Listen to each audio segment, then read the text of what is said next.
ہم مسلمان منڈی سے بہترین جانور خریدنے جاتے ہیں، انہیں پالتے ہیں، ان سے پیار کرتے ہیں اور اللہ کی راہ میں انہیں قربان کر دیتے ہیں۔ آخر کیوں؟ تو آج میں آپ کو بتاؤں گا کہ ہم مسلمان اتنا پیار کرنے کے باوجود اپنے جانور کی قربانی کیسے دے سکتے ہیں۔ یہ جانور صرف جانور نہیں ہوتے، یہ آپ کی فیملی کا حصہ بن جاتے ہیں۔ روز ان سے پیار، ان کا خیال اور ان کی چھوٹی چھوٹی شرارتوں کو آبزرو کرنا آپ کو ان سے دلی رشتہ جوڑ دیتا ہے۔ ایک جانور جب پیدا ہوتا ہے تو وہ جانور ہوتا ہے، پر جب آپ اسے پالتے ہیں پھر وہ آپ کی فیملی کا حصہ بن جاتا ہے۔ دن رات ان کی خدمت، صبح سے لے کر رات تک ان سے پیار کرنا، ان کا خیال رکھنا، بیمار ہو جائیں تو اپنے بچوں کی طرح پالنا، یہ سب آپ کو ان سے محبت کا احساس دلاتا ہے۔ اور ایک دن ایسا آتا ہے جب آپ کو ان کو اللہ کی راہ میں قربان کرنا ہوتا ہے۔ اگر دیکھا جائے تو یہ سب دیکھنے میں بہت برا لگتا ہے۔ اصل میں قربانی آپ کے جذبات کی ہے، آپ کے پیار کی ہے اور آپ کے مال کی ہے۔ جب قربانی کی بات آتی ہے تو ہمارے دماغ میں ایک سوال آتا ہے کہ کیا یہ ظلم نہیں ہے ایک جانور کو مار دینا، اس کی جان لینا؟ اور وہ جانور جس سے آپ انتہائی پیار کرتے ہو، جسے آپ نے محبت سے پالا ہو اور اپنے بچے کی طرح پالا ہو، اور اس بچے کو آپ ایک دن قربان کر دیتے ہیں۔ اصل میں اسی کا نام تو قربانی ہے۔ تو میں آپ کو اسلامک ہسٹری سے تھوڑا سمجھانے کی کوشش کرتا ہوں۔ جب اللہ نے حضرت ابراہیم علیہ السلام سے قربانی مانگی تو انہوں نے اپنا سب کچھ دینے کا فیصلہ کر لیا۔ قربانی وہ نہیں جو آسان ہو۔ جب اللہ نے حضرت ابراہیم سے قربانی مانگی تو اللہ کا ارادہ کچھ بڑا تھا، ایک ایسی آزمائش جو واقع میں ہی آزمائش ہو، مال، دولت، پیسہ، اس سب سے کچھ بڑا۔ اللہ کی آزمائش اس چیز پر تھی جو سب سے مہنگا، سب سے خوبصورت اور سب سے زیادہ دل کے قریب ہو، یعنی کہ حضرت ابراہیم علیہ السلام کے بیٹے حضرت اسماعیل علیہ السلام کی قربانی۔ حضرت ابراہیم علیہ السلام نے 3 راتوں تک مسلسل خواب دیکھا کہ وہ اپنے بیٹے کی قربانی کر رہے ہیں۔ نبی کا خواب تھا تو حضرت ابراہیم علیہ السلام سمجھ گئے کہ اللہ تعالیٰ ایک بڑے امتحان کی طرف اشارہ کر رہے ہیں۔ حضرت ابراہیم علیہ السلام نے اپنے بیٹے حضرت اسماعیل علیہ السلام کو بلایا اور فرمایا کہ بیٹا، میں نے خواب میں دیکھا ہے کہ میں آپ کو ذبح کر رہا ہوں، تو آپ کی کیا رائے ہے؟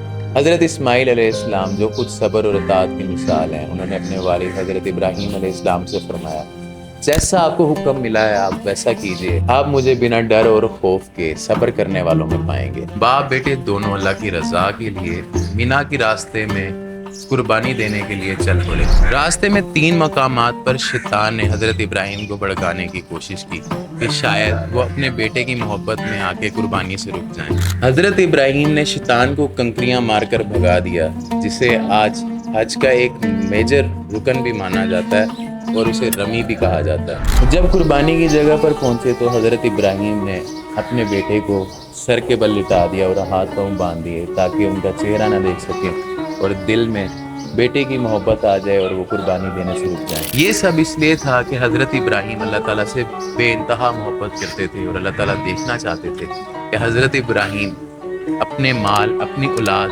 اور سب سے زیادہ بڑھ کر مجھ سے پیار کرتے ہیں یا نہیں۔ حضرت ابراہیم نے بیٹے کے گردن پر چھری رکھی اور پورا زور لگایا اور چھری چلائی۔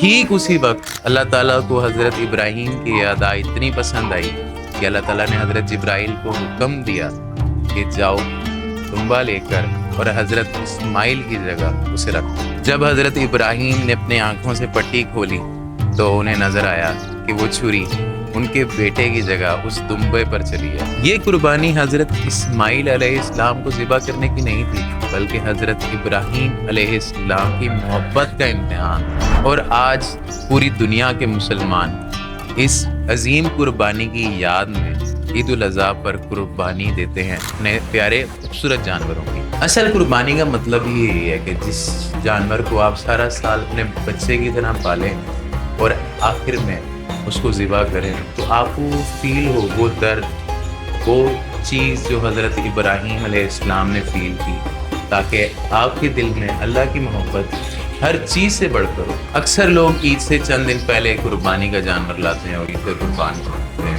اس سے سنت تو ادا ہو جاتی ہے پر اس میں وہ مزہ نہیں۔ آپ کے دل میں اللہ کی وہ محبت پیدا نہیں ہوتی جب آپ ایک جانور کو پالتے ہیں، بڑا کرتے ہیں، اپنے بچے کی طرح رکھتے ہیں۔ جب آپ کو ذبح کرتے ہیں تو آپ کو پتہ لگتا ہے کہ حضرت ابراہیم علیہ السلام کی جو فیلنگس تھی شاید کہیں نہ کہیں آپ کے دل میں اس سے قریب تر فیلنگز پیدا ہو سکے۔ اصل میں قربانی بھی یہی ہے کہ ہر چیز سے بڑھ کر اللہ کی محبت آپ کے دل میں ہو، کہ آپ ہر چیز کو قربان کرنے کے لیے تیار ہو۔ جب جانور سے اس قدر محبت ہو جاتی ہے تو دل کرتا ہے کہ روک نہیں، سمجھ آتی ہے کہ یہی تو اصل امتحان ہے کہ جس سے آپ اتنی محبت کرتے ہیں اس کو اللہ تعالیٰ کی راہ میں قربان کریں۔ دیکھنے اور سننے میں شاید یہ ایسا لگتا ہے کہ یہ بہت بڑا ظلم ہے، پر قربانی کرنے کا اصل مقصد ذبح کرنا نہیں ہے، لوگوں تک خوشیاں پہنچانا ہے۔ اللہ کو نہ جانور کو خون پہنچتا ہے نہ ہی گوشت پہنچتا ہے، گوشت تو غریبوں میں بن جاتا ہے، اور صرف آپ کی نیت اور آپ کا خلوص، آپ کا پیار، یہی اللہ تک پہنچتا ہے۔ شاید یہ سب سن کے اور دیکھ کے آپ کے دل میں ایک سوال آتا ہوگا کہ ہم مسلمان اللہ کو خوش کرنے کے لیے کسی کی جان کیسے لے سکتے ہیں؟ جانور معصوم ہوتے ہیں، اور اتنی زیادہ محبت کرنے کے بعد جب ہم ان کی قربانی دیتے ہیں تو یہ صرف قربانی نہیں ہے، ہمارے لیے ایک میسیج ہے کہ کل کو ہم نے اپنے ایگوز کو، اپنی بری عادتوں کو بھی سیکریفائز کرنا ہے جو ہمارے اندر ہے۔ قربانی صرف جانور کی نہیں، دل کی ہوتی ہے۔ سب سے پیاری چیز کی قربانی ہی اصل امتحان ہے۔ مہنگا جانور یا سچی نیت، یہی ہے سچ قربانی کا، دکھاوا یا پھر محبت۔ قربانی کی خوبصورتی یہ ہے کہ خوبصورت جانور ہو، مہنگا نہیں، پر خوبصورت جانور ہی تو مہنگا ملتا ہے۔